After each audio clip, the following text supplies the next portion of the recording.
የኢቢኤስ ቴሌቪዥን መስራችና ባለቤት አቶ አማን ፍስሐ ጽዮን ከዚህ ዓለም በሞት ተለዩ። የኢቢኤስ ቴሌቪዥን ዋና ስራ አስፈጻሚና መስራች የነበሩት አቶ አማን ፍስሐ ጽዮን ባደረባቸው ህመም በሕክምና ሲረዱ ቆይተው ዛሬ የካቲት 4 ቀን 2018 ዓ.ም ከዚህ ዓለም በሞት ተለይተዋል። ለወዳጅ ዘመዶቻቸው እንዲሁም ለቤተሰቦቻቸው መጽናናትን እንመኛለን። ሰላም ጤና ይስጥልን። የተወደዳችሁና የተከበራችሁ የንጋት መረጃ አድማጭ ተመልካቾቻችን እንደምን አላችሁ? ለዕለቱ ያዝናቸው ሰበርና ወቅታዊ መረጃዎች ይዘን ቀርበናል። መረጃዎቻችን ቶሎ እንዲደርሷችሁ ዩቲዩብ ቻናላችንን ሰብስክራይብ፣ ላይክ፣ ሼር እያደረጋችሁ እስከ ፍጻሜያችን አብራችሁን ቆዩ። የመከላከያ ሰራዊት በአንዳንድ የአማራና ኦሮሚያ አካባቢዎች ዳግም ስምሪት እያደረገ መሆኑ ተገለጸ። የኢፌዴሪ መከላከያ ሰራዊት ለረጅም ጊዜ ግጭት በነበረባቸው የአማራና ኦሮሚያ ክልሎች ከሚገኙ አንዳንድ አካባቢዎች እየወጣ መሆኑ ተነገረ። ሰራዊቱ ከፍተኛ እንቅስቃሴ በሌለባቸው ቀጣናዎች ሲሰለጥኑ የነበሩ የአካባቢው ሚሊሻዎች እየተካ እንደሚገኝ ታውቋል። በኦሮሚያ ክልል ከአንዳንድ ወረዳዎች በስተቀር በአብዛኞቹ አካባቢዎች ሰራዊቱ ስምሪቱን ለሚሊሻዎች እያስረከበ ሲሆን በአማራ ክልል ደቡብ ጎንደር ዞንም ተመሳሳይ እርምጃ ተወስዷል። ይሁን እንጂ በደቡብ ጎንደር ሰራዊቱ በወጣባቸው አካባቢዎች የፋኖ ታጣቂዎች ከተማዎችንና ወረዳዎችን በቀላሉ እየተቆጣጠሩ እንደሚገኙ ተመልክቷል። በተቃራኒው የይገባኛል ጥያቄ በሚነሳባቸው የወልቃይትና ራያ አካባቢዎች እንዲሁም በአፋር ክልል የመከላከያ ሰራዊት ቁጥርና እንቅስቃሴ መጨመሩ ታውቋል። በተመሳሳይ በትግራይ ኃይሎች በኩል የሰራዊት ዝውውርና እንቅስቃሴ መኖሩ ተገልጿል። ውጊያው ከሻቢያ ጋር ነው ሲል የአማራ ክልል ጸጥታ ቢሮ አስታወቀ። የአማራ ክልል ሰላምና ጸጥታ ቢሮ ከሻቢያ ጋር እየተዋጋህ ነው የሚል መልእክት አሰራጨ።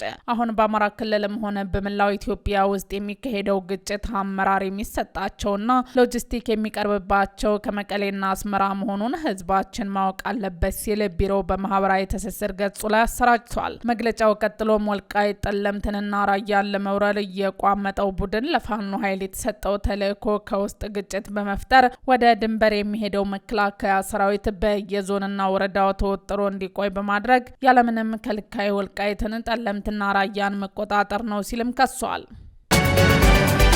የአብን የህዝብ ተወካዮች ምክር ቤት ተመራጭ ፓርቲያቸውን ወክለው እንደማይወዳደሩ አስታወቁ።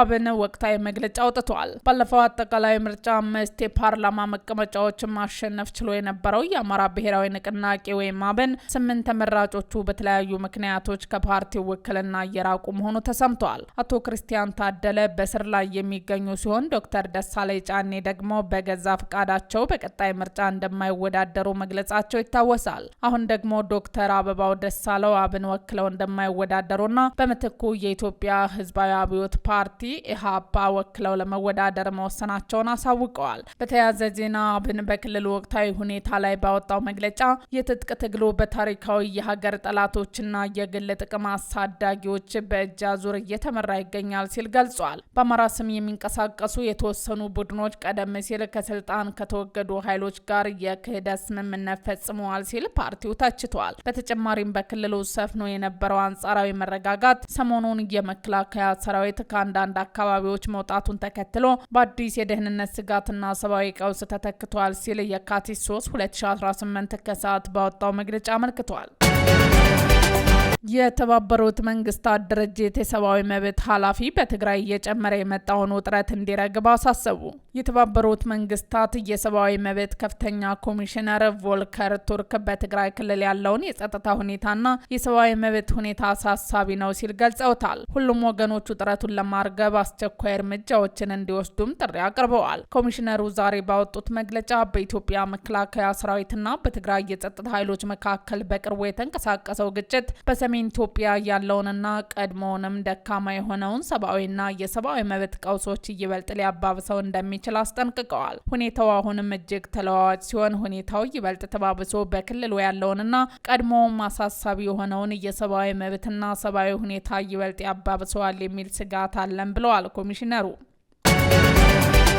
የእስራኤል ፕሬዝዳንት ጉብኝት በተቃወሙ ሰልፈኞች ፖሊስ የወሰደው እርምጃ የአውስትራሊያው ዜጎችን ዳግም አስቆጣ።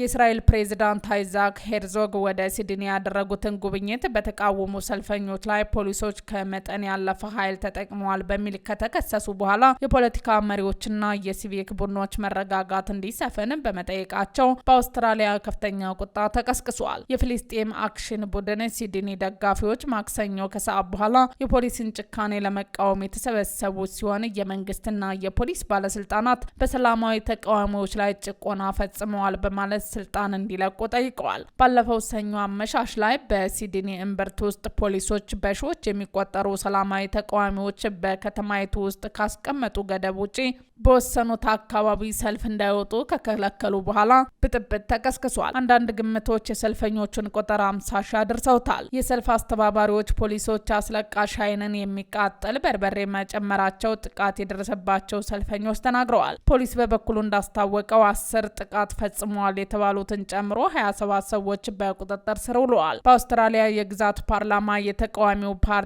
ግሪስ የህግ ባለሙያ ቢገል ቦይንድ በሰልፍ ላይ በፖሊስ መኮንኖች እንደተበደበች እና የፖሊስ ጥቃት በሌሎች ላይ ሲፈጸም እንዳየች ተናግራለች። የአምኒስቲ ኢንተርናሽናል የአውስትራሊያ ቢሮ እንዳስታወቀው የእስራኤል ፕሬዝዳንት ሄርዞግን እንደ ይፋዊ እንግዳ መቀበል አውስትራሊያን ለተጠያቂነትና ለፍትህ ያላትን ቁርጠኝነት ያዳክማል፣ ዝም ማለት አንችልም ብለዋል።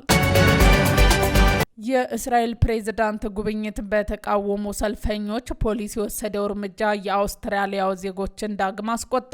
የእስራኤል ፕሬዝዳንት አይዛክ ሄርዞግ ወደ ሲድኒ ያደረጉትን ጉብኝት በተቃወሙ ሰልፈኞች ላይ ፖሊሶች ከመጠን ያለፈ ኃይል ተጠቅመዋል በሚል ከተከሰሱ በኋላ የፖለቲካ መሪዎችና የሲቪክ ቡድኖች መረጋጋት እንዲሰፍን በመጠየቃቸው በአውስትራሊያ ከፍተኛ ቁጣ ተቀስቅሷል። የፍልስጤም አክሽን ቡድን ሲድኒ ደጋፊዎች ማክሰኞ ከሰዓት በኋላ የፖሊስን ጭካኔ ለመቃወም የተሰበሰቡ ሲሆን የመንግስትና የፖሊስ ባለስልጣናት በሰላማዊ ተቃዋሚዎች ላይ ጭቆና ፈጽመዋል በማለት ስልጣን እንዲለቁ ጠይቀዋል። ባለፈው ሰኞ አመሻሽ ላይ በሲድኒ እምብርት ውስጥ ፖሊሶች በሺዎች የሚቆጠሩ ሰላማዊ ተቃዋሚዎች በከተማይቱ ውስጥ ካስቀመጡ ገደብ ውጪ በወሰኑት አካባቢ ሰልፍ እንዳይወጡ ከከለከሉ በኋላ ብጥብጥ ተቀስቅሷል። አንዳንድ ግምቶች የሰልፈኞቹን ቁጥር 50 ሺህ አድርሰውታል። የሰልፍ አስተባባሪዎች ፖሊሶች አስለቃሽ ኃይልን የሚቃጠል በርበሬ መጨመራቸው ጥቃት የደረሰባቸው ሰልፈኞች ተናግረዋል። ፖሊስ በበኩሉ እንዳስታወቀው 10 ጥቃት ፈጽመዋል የተባሉትን ጨምሮ 27 ሰዎች በቁጥጥር ስር ውለዋል። በአውስትራሊያ የግዛት ፓርላማ የተቃዋሚው ፓርቲ ግሪስ የህግ ባለሙያ ቢገል ቦይንድ በሰልፍ ላይ በፖሊስ መኮንኖች እንደተበደበች